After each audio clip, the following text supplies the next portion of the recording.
तो डॉक्टर साहब आप ये कह रहे थे कि जो भी मौजूदा हालात हैं ऐसे में पाकिस्तान में सियासी इस्तेकाम लाना बहुत ज़रूरी है। हर मुल्क में इस्तेकाम लाना आना ज़रूरी है, क्योंकि ये जो टर्मोइल है ना, मुल्कों का अंदर का टर्मोइल, ये मतलब है कि मतलब एक दफ़ा देखे ना, जैसे मैंने आपसे कहा ना कि बड़े बड़े स्टेबल मुल्क डिस्टेबलाइज हो गए हैं।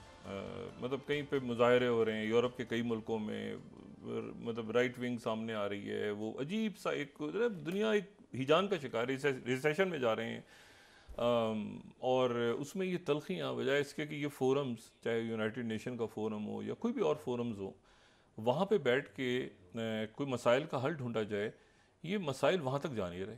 चाहे यूक्रेन हो, चाहे वो गज़ा हो, चाहे वो लीबिया हो, चाहे वो इंडिया चाइना हो, चाहे कोई भी इशू हो, ये नहीं पाकिस्तान इंडिया हो, कोई भी मुल्क हो, तो वो यूएन के अंदर नहीं जा रहा, वो यूएन से बाहर ही बाहर मुल्क तय कर रहे हैं। वहाँ पर करना करारदादों की कोई अहमियत है ना, वहाँ पर कोई प्रॉपर डिबेट हो पाती है। वो सवाए इसके कि एक दूसरे को बैश करें, एक दूसरे को बुरा भला करें, और उसके बाद वो खुदा अल्लाह खैर सल्ला। तो वहाँ तक जाते जाते कि जहाँ तक फ़लस्तीनी रियासत को मंजूर करने की बात हो रही थी, अब यह है कि वो वीटो की दोबारा बात शुरू हो गई। तो वो बिल्कुल इस वक्त जो है वो एक डेडलॉक वहाँ पे मौजूद है। लेकिन इस दौरान जो है वो एक और बात जो है वो बड़ी अजब सी हुई है। देखिए पिछले दिनों जो है वो, और ये सारे वाक़यात जो हैं ये इंटरकनेक्टेड हैं आपस में, जो मैं हमेशा बात कहता हूँ। ये पिछले दिनों जो है ये ट्राइलेटरल समिट हुई है पहली दफ़ा, जो प्रेसिडेंट बाइडन की, तो प्रेसिडेंट बाइडन ने बुलाया, दावत दी जापानीज़ प्राइम मिनिस्टर को और उनके साथ कशीदा जो हैं, और उनके साथ जो है वो उन्होंने बुलाया मार्कोस जूनियर को, जो कि फ़िलिपीन के प्रेसिडेंट इलेक्ट हुए हैं दोबारा।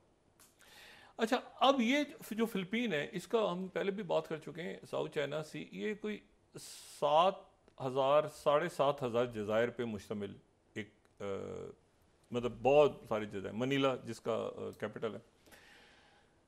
अब जो वहाँ पर ये पहले आप समझें कि ये 19वीं सदी से यहाँ पे अमेरिकन प्रेजेंस है, और 19वीं सदी से यहाँ पर अमेरिकन प्रेजेंस है। अमेरिका, ऑस्ट्रेलिया, ये कंबाइंड एक कमांड होती थी यहाँ पे सारे, और वो जो हैं वो अमेरिकन प्रेजेंस, डच भी थे उसमें।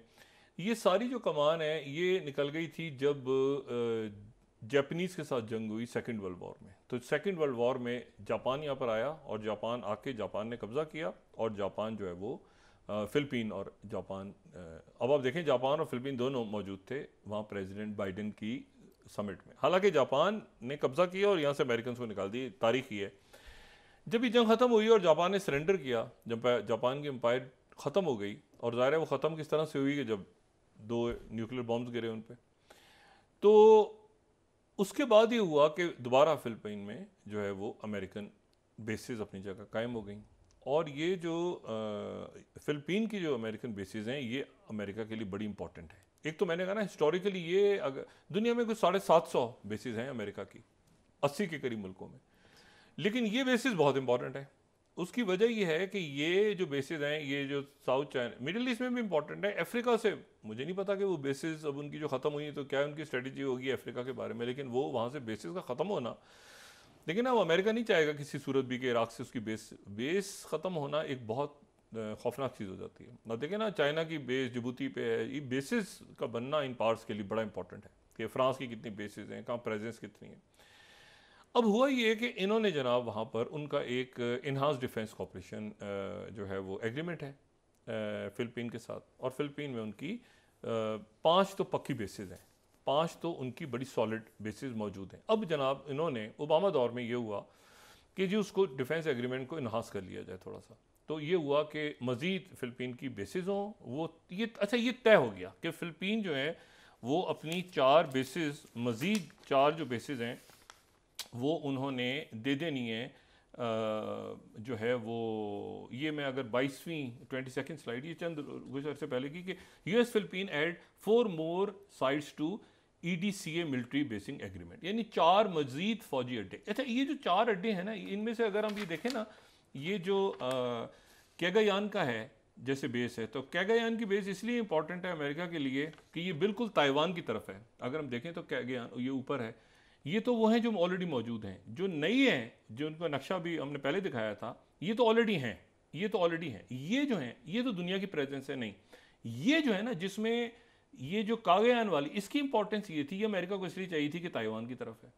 अच्छा, दूसरी जो है वो स्पार्टले की तरफ, ये स्पार्टले आइलैंड्स पे चूँकि चाइना वहाँ पे कंस्ट्रक्शन भी कर रहा है, और चाइना तो ये नीचे अगर वाइट एक हम दिखा सकें बिल्कुल नीचे, तो ये पलावा के जजीरे पे एक एयरबेस, इनको एक फौजी अड्डा अमेरिका को चाहिए था, क्योंकि स्पार्टले आइलैंड्स में चाइना पहुंचा हुआ है, ये जहन में रखें।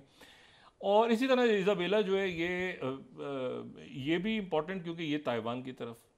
अब ये पूरा जनाब वहाँ पर हुआ, एग्रीमेंट साइन हो गए, तय हो गया मामला, सब कुछ हो गया। अभी हमने जिक्र किया वहाँ पे जापान के गए, उनका कितनी आवभगत हुई, सब कुछ हुआ, और प्रेसिडेंट बाइडेन ने पहली दफ़ा जापान और फिलिपीन के दोनों के प्रेसिडेंट और प्राइम मिनिस्टर को मिलवाया, आपस में सारी बात हुई, कहानी ख़त्म हो गई, बात आगे साइन हो गए 100 बिलियन के, इसके उसके वो सारे एग्रीमेंट हमने बताया कि सारे वो फिल्म। अब जनाब जो मार्को जूनियर हैं, उन्होंने कहा हम तो अमेरिका को अड्डे नहीं देंगे, और ये मैं 23rd स्लाइड कोट कर रहा हूँ यहाँ पे, एसोसिएटेड प्रेस की, और उसके बाद मैं राइटर्स को कोट कर रहा हूँ 24। अच्छा, ये खबर बहुत बड़ी खबर है। अगर आप इस खबर को एक खबर बराए खबर लेंगे ना, नहीं, ये बहुत बड़ी खबर है कि फिलिपीन जो है उसने अमेरिका को अड्डे देने से इनकार कर दिया मजीद। अच्छा, ये स्ट्रेटेजी, ये जो है ना, इनकी बड़ी इंपॉर्टेंस है। उसकी वजह यह है कि पहले जो अड्डे हैं वो मतलब अमेरिका, ये ओबामा दौर में तय हुआ था मामला, ये ओबामा दौर में, फिर ट्रम्प दौर कि ये यहाँ पर अमेरिका तो फाइनल एग्रीमेंट के लिए उन्होंने बुलाया, और ये सारा करा के वहाँ पे अभी वहाँ से ट्रायल लेटर सबमिट करके वापस आए। और साथ ही ये अगर 24th स्लाइड हम देखें राइटर्स की, देखें इशू ये है कि फिलिपीन के मार्कोस जो है, उन्होंने कहा कि we have no plans to grant US access to more bases.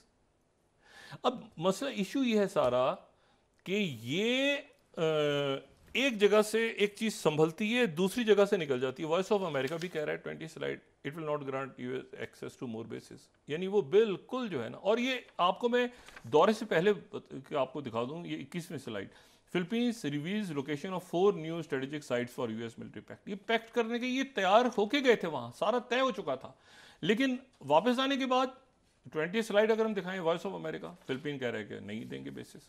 अब इशू ये है कि ये इतनी तेजी से तब्दील होते हुए मामलात हैं, यानी अगर मैं आप समझे कि कोई लीस्ट पॉसिबल कोई चीज़ एक्सपेक्ट कर रहा था ना इस वक्त, तो ये कह रहा था कि फिलिपीन इनकार करेगा, लेकिन फिलिपीन जो है वो तो बहुत ज़्यादा, यानी मार्कोस को वहाँ लाए अमेरिकन, और बड़ी आवभगत हुई है मार्कोस जूनियर की, उनको बड़ा, और वो बहुत सारे मामला जो पुराने मार्कोस के वक्त के केसेस थे और ये वो सारे, तो अब मार्कोस जूनियर जो है उसने आके इनकार कर दिया बेसिस देने से। और जो वो बेसिस जो कि लोकेट हो चुकी हैं, जिनकी जगह है, और ये क्यों हुआ है, कैसे हुआ है, इस वक्त में देखें, असल तो मामला चाइना के साथ है ना, और इस वक्त जो है वो वहाँ पर फिलिपीन का जो मीडिया है वो कह रहा है कि यहाँ पर बड़ी रिजनमेंट है कि बाकी बेसिस से भी ख़त्म करो, ये बेसिस की हमें ज़रूरत नहीं है, और हम क्यों फड्डे में पड़े हैं, ये वो फलाना डिमाका।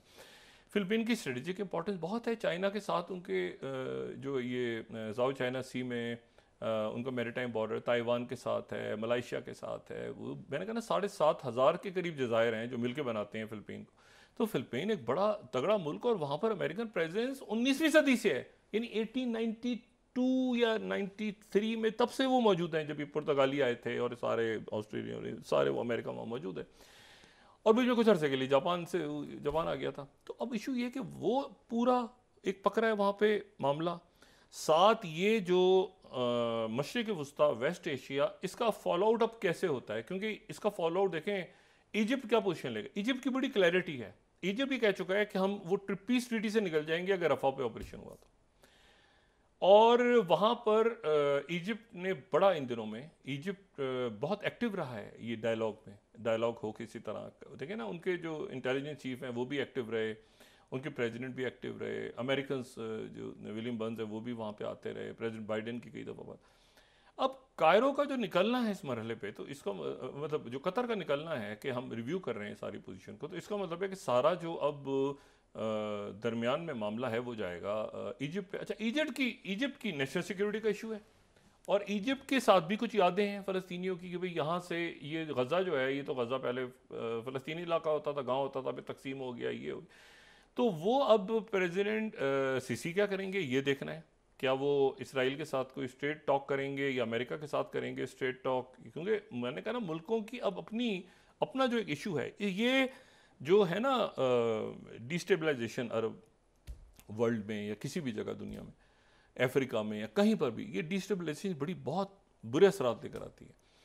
अब इसमें जो सफारतकारी ख़त्म हो जाए और ये हो जाए कि जी देखें ना, यूक्रेन की जंग कैसे ख़त्म होगी? अब शुरू ना होती वो, अब मतलब है कि नेटो वहाँ रुक जाता, आगे नेटो के नए मुल्क बन गए, उनकी सिक्योरिटी कैसे होगी? प्रेसिडेंट पुतिन आगे बढ़ते हैं, वो कह रहे हैं जी मतलब है कि कैसे होगा, मुझे बताएं ना। जो जो जर्मन्स हैं या जो फ्रांस है, वो तो जो वेस्टर्न यूरोप है वो उनके अपना एक, जो ओल्ड यूरोप कहते थे रम्सफील्ड, ये न्यू यूरोप नया नया बना था उस वक्त, यानी जो नए मुल्क शामिल हुए थे जॉर्जिया के दिनों में, तो उनको रम्सफील्ड बड़े खुश थे कि ये सारे जो मुल्क हैं, लिथुआनिया और लैत्विया और इस्टोनिया, ये बड़े, इनको न्यू यूरोप कहते थे।